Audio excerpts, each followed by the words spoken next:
Halo teman-teman semua, kembali lagi di Project Pekanan.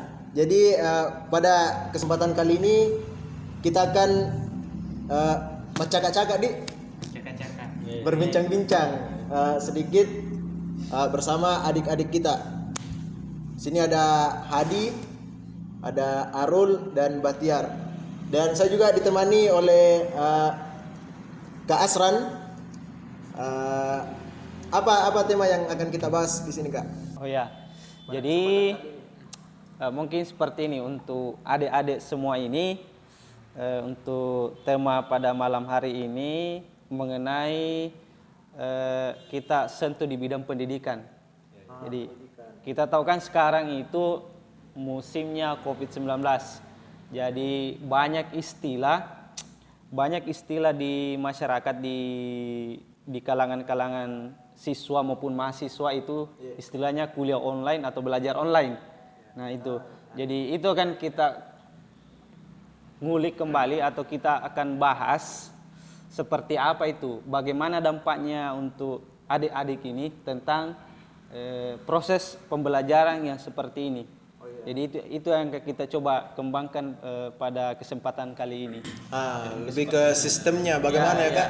Apakah Sebelum COVID dan setelah pada saat COVID dan ini. bisa juga kita berbicara tentang dampaknya lah, bagaimana hasilnya itu, apakah efeknya seperti apa dalam untuk teman adik-adik ini, baik dari Arul kan mahasiswa Ya, jadi Hadi saya sudah tamat pelajar, jadi pelajar sekarang. oh ya, jadi minimal bisa jadi Alumni pelajar. ya bisa mewakili teman-teman pada masa itu bagaimana persenjataan.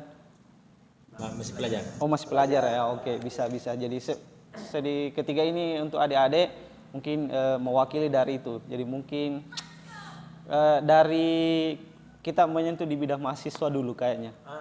Boleh. Jadi untuk sekarang ini Dek, sekarang sudah semester berapa? Sekarang sudah mau masuk semester 3 Oh sudah semester. Oh jadi istilahnya masih maba di Ya. mahasiswa. Kuliah di mana sekarang? di UNM Universitas Negeri Makassar. Wih Makassar di, boy, lumayan jauh juga tempatnya. lumayan jauh. Dan Dari Mamuju Iya. ke Makassar. semester 3. Jadi kalau di Makassar sekarang, khususnya ini di kampusmu ini, bagaimana proses perkuliahannya di sana untuk sekarang ini? Sekarang, Iya, untuk sekarang ini bagaimana? kalau untuk sekarang, ya gimana nih? Perkuliahannya begitu. Masih ada tatap muka atau Kalau untuk tatap muka belum ada di sampai sekarang ini? sampai sekarang. Semenjak jadi mahasiswa Semenjak baru? mendaftar sampai sekarang. Kecuali kalau yang kayak macam prodi yang ada prakteknya begitu. Oh, Pasti jadi- ada iya. tatap mukanya. Yang masalah berkaitan tentang praktek itu mungkin harus Ya, tatap muka harus ke tidak ada kampus, istilah belajar online dan Tidak ada. lain sebagainya. Kalau sendiri yang di siswanya ini bagaimana? Untuk proses di sekolah Dek sekarang ini? Dari siswanya. Kalau sistem pembelajaran selama COVID pandemi ya kurang seru karena tidak senak dulu. Tidak datang pagi ke sekolah, Tidak ada istilah tidak ada bangun jam 7. Iya. Tapi untuk di sekolah sekarang ini Dek, aktif itu kah? Maksudnya sampai sekarang ini semenjak COVID ini memang aktif itu proses pembelajarannya, mau baik tatap muka atau online begitu? Kalau dibilang aktif masih aktif Kak. Soalnya pembelajaran itu kalau misalkan termasuk jadwal masuk pembelajaran melalui WA atau WhatsApp. Oh begitu jadi kalau setiap ada masuk umpamanya mau kita tanya guru tak hari ini belajar ini, hari ini belajar ini, ada lagi grup WhatsApp. WhatsApp begitu di. Ya ada grup WhatsApp-nya. Kalau sekarang ini kalau dilihat memang ini proses pembelajarannya siswa memang antara tumpang pro dan kontra lah. Ada yang menilai positif, ada yang nilai negatif karena karena kenapa?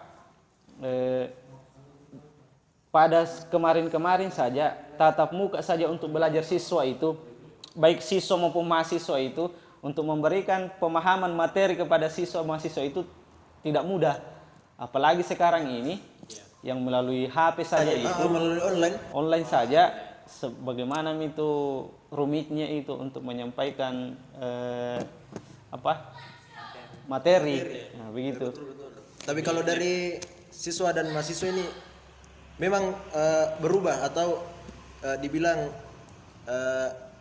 ada perubahan begitu dari belajar offline dengan belajar online. Apa kira-kira perbedaannya? Perbedaan Apakah sangat besar pengaruhnya atau bagaimana? Bagaimana merasakan ini, membandingkan ini keduanya, online sama offline ini, bagaimana rasanya itu merasa belajar itu? Nah, kalau dari saya sendiri, Bandi, perbandingannya sebenarnya belum bisa disampaikan karena belum pernah merasakan yang belajar ya tatap muka begitu di kampus, kecuali kalau mungkin untuk yang pelajar.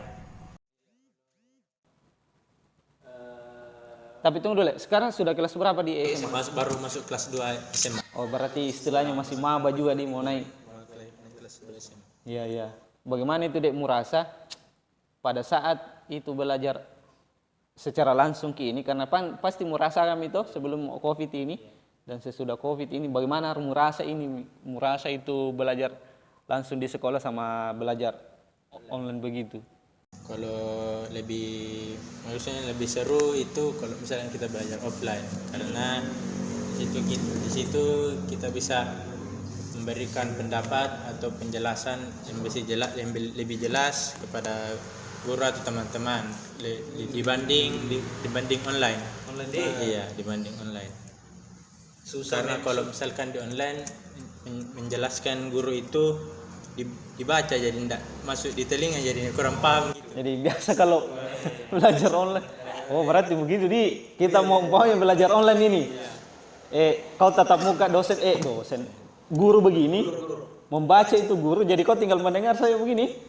Tidak maksudnya dalam dengan kalau dalam menjelaskan guru itu dalam pelajaran online melalui chat kurang memahami. Ya. Karena kan beda mendengar Masih menganalisa dia. Jadi makanya saya bilang tadi disampaikan secara langsung itu susah untuk paham siswa. Apalagi itu mau chat dan lain sebagainya. Mungkin Hadi kayaknya karena dia sudah dua-duanya Hadi kan di masa SMA. Hadi selesai tahun ini tahun ini ya.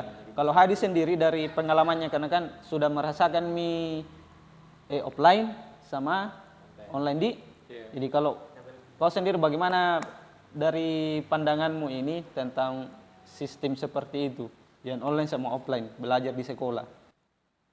Kalau mengenai pandangan saya mengenai belajar offline itu ya ada sedikit dampak positifnya lah. Yang online ini kalau offline. Karena mungkin dari memberikan penjelasan dari guru itu kan pasti kalau secara tatap muka saja belum bisa dipahami secara seksama, apalagi kalau yang online itu semakin tidak memudahkan untuk kita memahami suatu materi, apalagi kalau materi-materinya tentang maaf Kak, saya memang jurusanku jurusan IPA. Jadi bagi saya mengenai materi IPA kayak matematika, fisika, kimia, kalau tidak dijelaskan secara langsung atau muka, itu akan tidak memudahkan untuk muridnya untuk memahami materi itu, karena memang materi itu memang betul penjelasan yang secara detail lah. Jangan asal cuma mengirimkan materi di daring, di WA, kirim saya materi, kirim soal. Mungkin ada dampak negatif juga bagi yang kurang semangat. Sangat. Jadi Hadi ini berada di antara keduanya maksudnya di tengah-tengah lah. Siswa, mahasiswa, Dan baru lulus. semi mahasiswa bukan? Semi siswa Semi siswa tuh? orang aneh, saya bisa katakan orang yang produktif lah. Apa definisi produktif? Menurutmu? Kalau saya definisi produktif kan lebih baik lebih baik dikatakan orang yang produktif daripada orang yang nganggur, karena mungkin itu kata-kata nganggur itu kata-kata negatif. Saya juga begitu, Hadi. Ya, jangan sampai orang bertanya, kau kerja apa? Kan lebih baik kita jawab, saya itu selama ini sudah semaksimal mungkin saya dapat kerjakan yang bisa saya kerjakan, bisa mencuci atau apa. Itu sudah dikatakan produktif. Jadi informasi sebelumnya bahwa Saudara Hadi ini sudah menyampaikan atau curhat di video sebelumnya. Jadi kalau teman-teman penasaran ingin tahu jalan ceritanya Hadi ingin menjadi apa, tonton video sebelumnya. Oke? Punya syarat subscribe. Ya. Subscribe. Dan setidaknya bisa jadi bisa menambah viewers dari proyek Pekanan. Karena kita bagi teman-teman yang mau melihat cerita saya sebelumnya untuk mendengar bagaimana saya kedepannya mau jadi apa, bisa lihat di YouTube channel kita. Itu Sikat. Proyek Pekanan. Project Pekanan. Untuk memperjelas kepada teman-teman semua. Video sebelumnya itu kita sudah bahas. Untuk video sebelum ini adalah kita panggil Saudara Hadi untuk membicarakan tentang perjalanan atau ingin hidupnya ke depan itu seperti apa. Jadi teman-teman bisa lihat lebih jelasnya itu di Project Pekanan, di channel YouTube Project Pekanan untuk lebih jelas tahu tentang itu.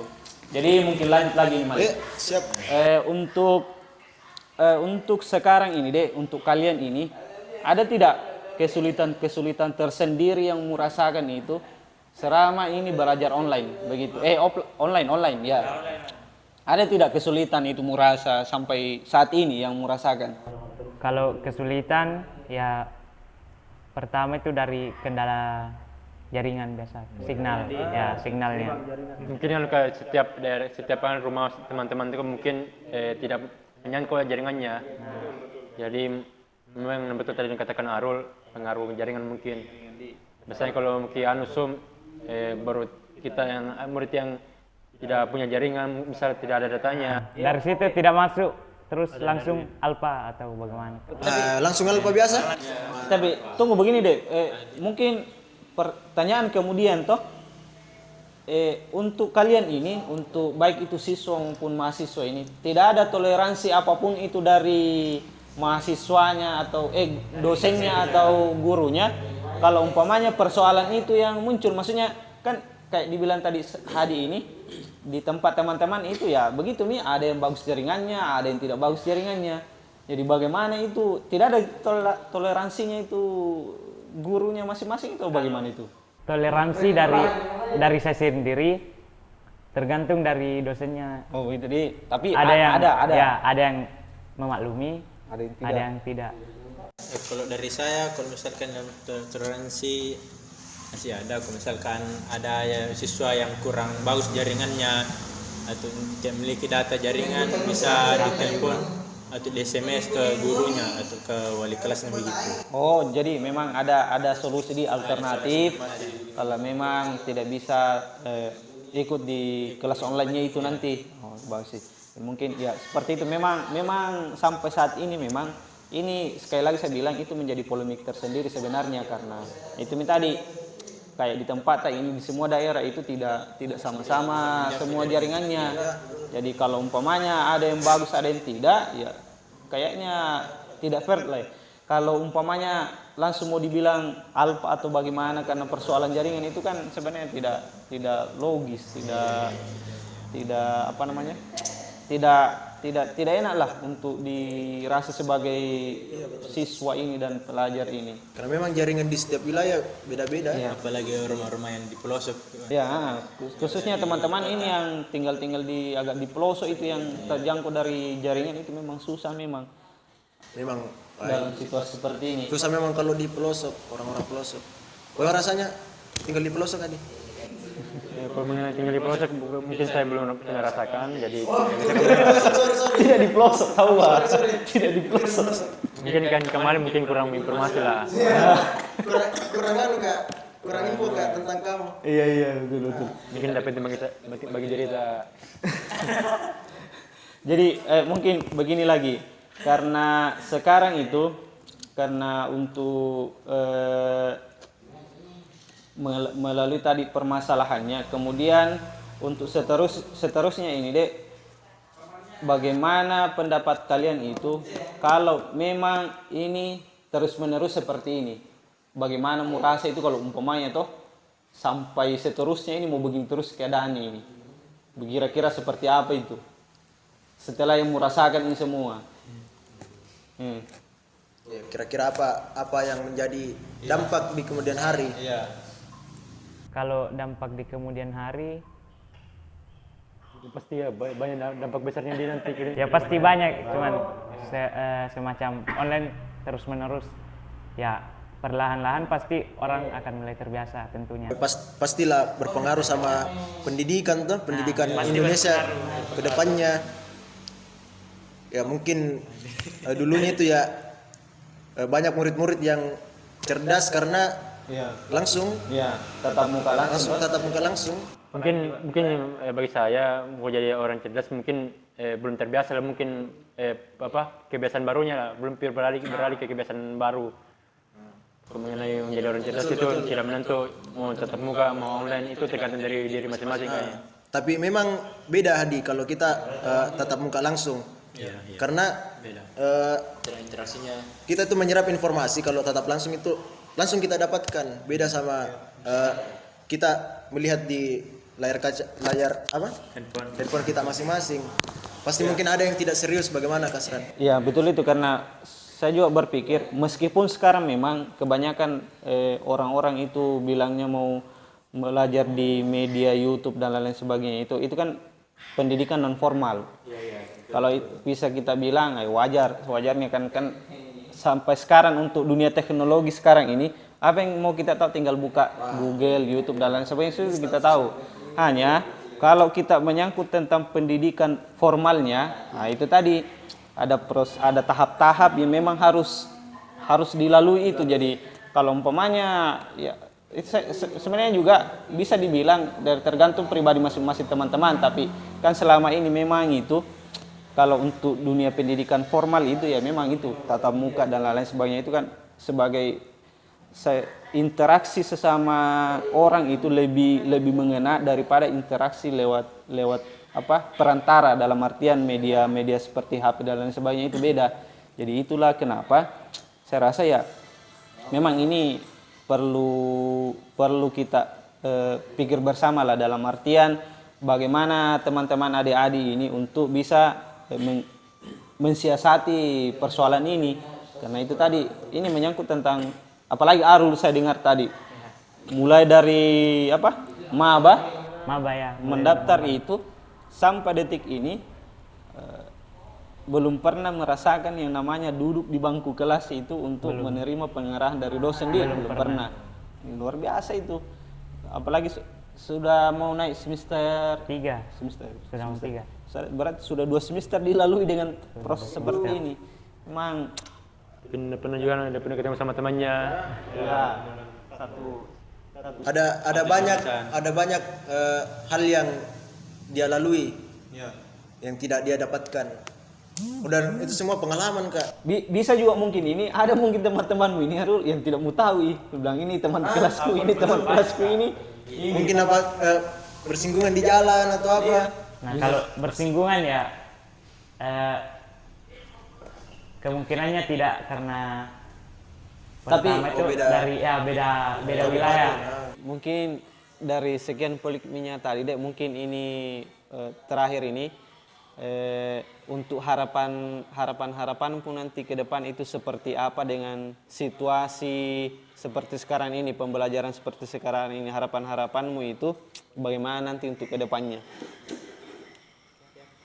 Ya, mungkin dari Bahtiar. Dari Bahtiar dulu. Kalau dari saya, kalau misalkan masih dalam keadaan pandemi atau COVID, setidaknya bisa buat apa lagi namanya, Semacam apa? Aturan atau apa? bukan kok dalam pembelajaran, kayak misalkan Membuat program. kayak room begitu, room apa, Perkumpulan begitu. ya kayak tetap muka, kayak misalkan kayak video call begitu ya. Harapannya begitu mungkin Supaya bisa lebih menangkap apa penjelasan Apa dari yang dijelaskan oleh apa yang dijelaskan guru. dari- iya. Betul. Ya, untuk Arul sendiri seperti apa? Kalau dari Arul, Kalau dari saya sendiri harapannya ya, pertama dari itu tadi mungkin ada baiknya dari pihak pemerintah lah untuk pertama-tama menstabilkan COVID-19. bukan dari umpamanya kalau masih kuliah online dan otomatis semua orang itu pasti membutuhkan, jadi kita harap kepada pemerintah untuk lebih meratakan apa istilahnya kayak signal dari di tempat-tempat di wilayah Indonesia ini. Lebih minimal berharap kepada pemerintah untuk mencarikan solusi ini kepada teman-teman yang membutuhkan signal yang lebih, teman-teman yang tinggal di pelosok itu butuh lebih, bagaimana caranya untuk minimal membantulah, mungkin seperti itu harapannya. Jadi ya mungkin sekedar dari kesimpulan dari adik-adik kita semua ini untuk semua aja, jadi mungkin memang polemik COVID-19 ini memang ya itu tadi ada pro dan kontra, karena kenapa khususnya di bidang pendidikan, ya itu tadi ada kendala-kendala tertentu, ada hal-hal tertentu yang betul-betul menjadi problem bersama, khususnya bagi adik-adik siswa, mahasiswa dan mahasiswa ini. Mereka punya masalah dan problem tersendiri untuk melakukan pembelajaran online dan offline, online ini, pembelajaran online ini. Jadi mungkin harapan kita bersama ini kepada adik-adik semua, ya apapun nanti, bagaimanapun nanti proses pembelajarannya, saya berharap kepada adik-adik semua tetap tekun, tetap berusaha semaksimal mungkin melakukan pembelajaran dengan apa yang sudah disediakan oleh sistem, dan intinya itu serius dengan menghadapi segala sesuatu yang betul-betul sudah disusun sampai sekarang ini, khususnya di bidang pendidikan teman-teman. Jadi Arul fokus di mahasiswa tetap genjot terus, dan Bahtiar khusus di siswanya tetap semangat juga untuk melakukan proses pembelajaran. Ya, dan untuk Hadi ya yang bilang tadi yang sebagai siswa produktif ya. Siswa produktif ya tetap produktif, itu saja. Mungkin bisa diartikan tersendiri lah produktif seperti apa itu, ya tetap berusaha semaksimal mungkin tentang apa. Jadi mungkin seperti itu, Malik. ya menarik untuk kita bahas lebih lanjut, tapi karena keterbatasan waktu kita untuk membahas ini, mungkin ada masukan lagi dari Hadi. Oh, belum tadi Hadi memberikan apa harapan ke depannya? Mengenai harapannya ya, saya lebih mengarah ke bagaimana secara untuk gurunya